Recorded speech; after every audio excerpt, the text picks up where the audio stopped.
दोस्तों एक बार फिर से मेरे चैनल पर आप सभी हजरात का खैर मकदम है।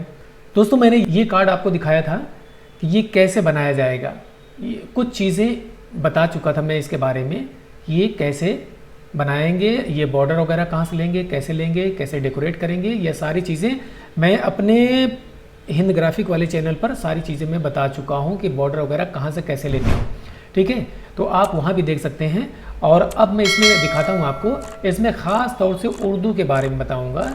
ये जो इसमें आप देख रहे हैं, ये जो किताबत के अंदाज में ये सारी चीज़ें बनाई गई हैं, ये कैसे बनाते हैं। आप अपने कार्ड में बिना कातिब से किताबत करवाए हुए कैसे खूबसूरती इसमें पैदा कर सकते हैं। कुछ चीज़ें इसमें ऐसी होती हैं जिनकी आप एक बार किताबत करवा के रख लेंगे तो हमेशा काम आती रहेंगी, और कुछ चीज़ें हैं तो वो हमें हरदम ज़रूरत पड़ती रहती है, उसके नए नए वर्ड, नए नए अल्फाज आते रहते हैं। तो हम पर डे जो है एक अल्फाज की किताबत करवाने थोड़ी ना कहीं जाएंगे। ये सारी टेक्निक आप बड़े आसानी से सीख सकते हैं, बशर्ते आप मेरे चैनल पर बने रहें और मुझे सपोर्ट करते रहें और मेरी वीडियो पूरी देखा करें। ठीक है, तो आपको बहुत बड़ा फ़ायदा होने वाला है। तो मैं आपको बताता हूँ, ये दिखाता हूँ। ये जो लिखा हुआ है बतकरीब अक़द मसनून, ठीक है, ये जो है मैंने किताबत करवाया था, और ये भी किताबत करवाया था मैंने। ये इसके बारे में भी आपको एक वीडियो में बता चुका हूँ, इसके बारे में कि कैसे इसको बनाते हैं, कैसे डेकोरेट करते हैं। अब मसला फंस रहा है, जैसे इसके बारे में मैंने आपको बता दिया। अब मसला फंसता है, जैसे यहाँ पे लड़के लड़की का नाम दिया जाता है, तो वो नाम जो है हम कहाँ से लाएं, कहाँ से कैसे टाइप करें, कैसे उसको अच्छे अंदाज में लिखें, या कि कैसे उसको किताबत के लुक में लिखें, किताबत के अंदाज में उसको कैसे बनाएं, तो वो सारी बातें मैं आपको बताने वाला हूँ। देखिए, अब जैसे लिखा हुआ है इरशाद अहमद सदफ फातिमा, ठीक है। अब मैं चलता हूँ यहाँ इन पेज में, चलता हूँ कैल्क में नहीं, इन पेज में चलता हूँ। आपका काम बहुत आसान करने वाला हूँ, बहुत आसान। अब हम यहाँ गए तो मैं ऐसे एक बॉक्स बनाया। अब मैं लिखता हूँ इरशाद अहमद, लेकिन मैं इरशाद अहमद लिखूंगा, चलिए लिखता हूँ अभी इरशाद अहमद, और दूसरा नाम क्या है, सदफ फातिमा, ठीक है। अब इसको मैं क्या करता हूँ, इसको मैं सिलेक्ट कर लिया। सिलेक्ट करने के बाद अब मैं चलता हूँ, एक फ़ॉन्ट चेंज करता हूँ इसमें। ये है, देखिए, ये एक फ़ॉन्ट है रेका, रेका करके है ये, एक फ़ॉन्ट है रेका, और दूसरा फ़ॉन्ट है, दूसरा फ़ॉन्ट कौन सा है, दूसरा फ़ॉन्ट है रुका।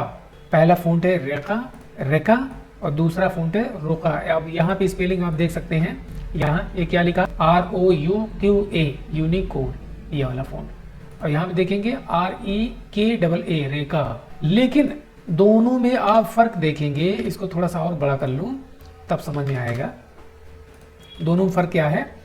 यहाँ देख रहे हैं इसमें हे गायब हो गया, जैसे फातिमा में हे जो है छोटा वाला हे वो गायब हो गया। अब इसके लिए क्या करें, क्या करना चाहिए हमें, ये जैसे मैं कैल्क में टाइप करता हूँ तो इसमें कैल्क वाले की लेता है, ठीक है, इस दोनों फ़ॉन्ट में कैल्क वाले की लेता है, कहीं कहीं भी इसमें तो ले लेता है, लेकिन उसमें जो है वही फ़ॉन्ट लेता है। चलिए दिखाता हूँ मैं आपको, इसको मैं डिलीट कर दिया, डिलीट करेंगे। डिलीट करने के बाद अब हम चलेंगे यहाँ, ये कीबोर्ड में चलेंगे। कीबोर्ड में एक है अरेबिक, ये मैंने कीबोर्ड इंस्टॉल कर रखा, अरेबिक। अरेबिक में चलेंगे। अरेबिक में चलते ही तो क्या करते हैं, इसमें आई प्रेस करते हैं, आई, ठीक है, आई प्रेस करते हैं, तब हा आता, छोटा वाला हा, गोल वाला हा आता है। अब हम चलते हैं यहाँ से, फाइल में गए, फाइल में जाने के बाद एक्सपोर्ट पेज करते हैं, यहाँ सिलेक्टेड ऑब्जेक्ट करते हैं, यहाँ पर ब्लैक ओवर प्रिंट इसको हटा देते हैं, यहाँ ओके करते हैं। ओके करने के बाद यहाँ पर ये बन गया, यहाँ पे इसे ड्रैग करके लेके आते हैं, यहाँ ले आए। यहाँ लाने के बाद इसको हम थोड़ा सा बड़ा कर दिए। बड़ा करने के बाद अब हम क्या कर रहे हैं, यहाँ से ये वाला हम ले लेते हैं, ठीक है। अब ऊपर नीचे ऐसे हम कर रहे हैं, इसको भी देखता हूँ, जो अच्छा लगेगा वही ले लूँगा, ठीक है ना। मुझे लगता है ये ठीक है, ये वाला अच्छा है, कोई दिक्कत नहीं है इसमें। थोड़ा सा बड़ा कर लेते हैं, और जैसे इरशाद लिखना चाहे नीचे लगाइए या ना लगाइए, कोई इतना फ़र्क नहीं पड़ता है। अब इसको यहाँ कर दीजिए या इसको हटा ही दीजिए, कोई ज़रूरत नहीं है। इसको यहाँ कर लेते हैं। यहाँ करने के बाद थोड़ा सा बहुत ज़्यादा ऊंचा भी ना हो, यहाँ ऐसे कर दिया। अब देख लीजिए, इस अलिफ को मैं क्या कर रहा हूँ, ये वाला शेप टूल ले करके इसको थोड़ा सा ऊंचा ऐसे करता हूँ, कंट्रोल प्रेस करके इसे ऊंचा ऐसे कर रहा हूँ, ये, ठीक है। अब इसको भी मैं क्या कर रहा हूँ, इसको ऐसे करके इसको यहाँ पे ऐसे मिला दिया। और यहाँ ना आप देखेंगे बड़ी शीन है, ये बड़ी शीन का सोसा देखिए, इसका नुक्ता देखिए किस तरीके से है। तो कहीं कहीं पे कभी कभी ऐसा हो सकता है कि लोग इसको कुछ और समझे कि पता नहीं क्या है यार, ये लिख रखा है, क्या बना रखा है, तो ये उतना वाजे नहीं हो रहा है। जो थोड़ा कम जानते हैं उर्दू तो उनके लिए थोड़ी दिक्कत होगी, वो कहेंगे पता नहीं क्या है ये। तो इसके लिए हम इसको और वाजे करने के लिए यहाँ से फे वाला एक नुक्ता लेकर के इसके ऊपर ऐसे हम कॉपी कर देते हैं। अब जो है क्लियर हो गया कि बड़ी शीन का नुक्ता है, 3 नुक्ता है ये दीवानी अंदाज में नुक्ता दिया गया है, चलेगा, इतना खूब अच्छे से चलेगा। अब इसको नीचे ऐसे करके अब आप इसको ऐसे कर सकते हैं, यहाँ पर थोड़ा सा इसको ऐसे बढ़ा करके यहाँ यूँ ऐसे कर दिया, ठीक है। और ये वाला जज़म यहाँ लगा दिया इसे, ये, और इसको हम यहाँ ले लेते हैं और इसको जो है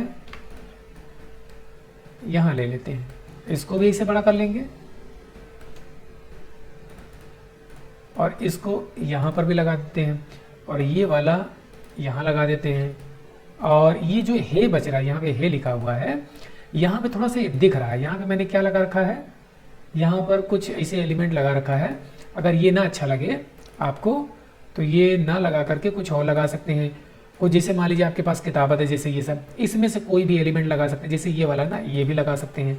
यहाँ से मैं देखिए कॉपी कर रहा हूँ इसको, यहाँ से ऐसे लगा दिया मैंने। एक तरीका तो ये है। अगर एक तरीका और इसमें आप अपना सकते हैं, वो कौन सा तरीका है, ये भी आप लगा सकते हैं इसे, ये है ना, ये सही हो गया। अब इसको भी यहाँ लगा सकते हैं, लेकिन इसमें नहीं अच्छा लगेगा, ये यहाँ ना लगा कर ये वाला आप लगा सकते हैं। और ये आप यहाँ पे इसे लगा सकते हैं, यहाँ से इसे ले सकते हैं, यहाँ से भी आप ले सकते हैं। यहाँ से कोई चीज़ अच्छा लगे आपको तो कंट्रोल यू करके ये वाला ले लीजिए, ये वाला ले करके ये यहाँ लगा दीजिए, ये यहाँ लग गया। देखिए कितना खूबसूरत, देखते देखते कितना अच्छा बन गया, हो गया ना इरशाद अहमद। अगर आप चाहें तो यहाँ भी इसको इसे कॉपी कर सकते हैं। अब चलिए देखिए, इसको नीचे इसे लेके आइए, फे को थोड़ा इसके करीब लेके यहाँ पे इसे कर दीजिए और ये वाला पोर्शन थोड़ा सा, अगर आप चाहें इसको थोड़ा सा ऐसे कर सकते हैं, यूँ, ठीक है। इसको और ऐसे बढ़ा दीजिए और यहाँ पर भी ऐसे कॉपी कर सकते हैं इसको, क्योंकि सौत पर भी ये ज़बर है, दाल पर भी ज़बर है, तो जगह भी भर गई, खूबसूरत भी लग रहा है। और ये वाला उठा करके यहाँ ऐसे ले लीजिए, सदा फातिमा, फातिमा यहाँ पे ऐसे कर दीजिए।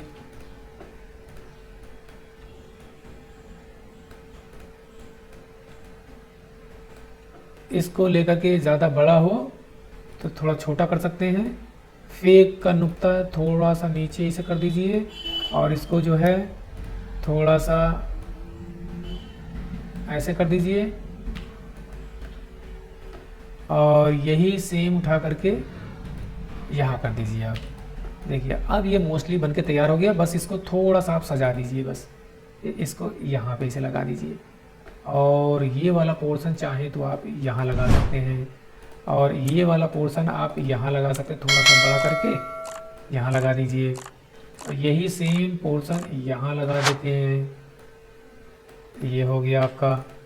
और ये वाला पोर्शन यहाँ लगा दीजिए, यहाँ लगा दीजिए, यहाँ लगा दीजिए। ये ज़बरदस्त बनके आपका ये तैयार हो गया। यहाँ भी लगा सकते हैं इसे, है ना।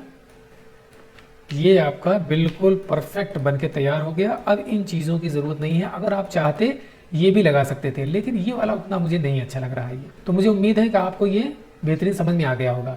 ओके, शुक्रिया, थैंक यू।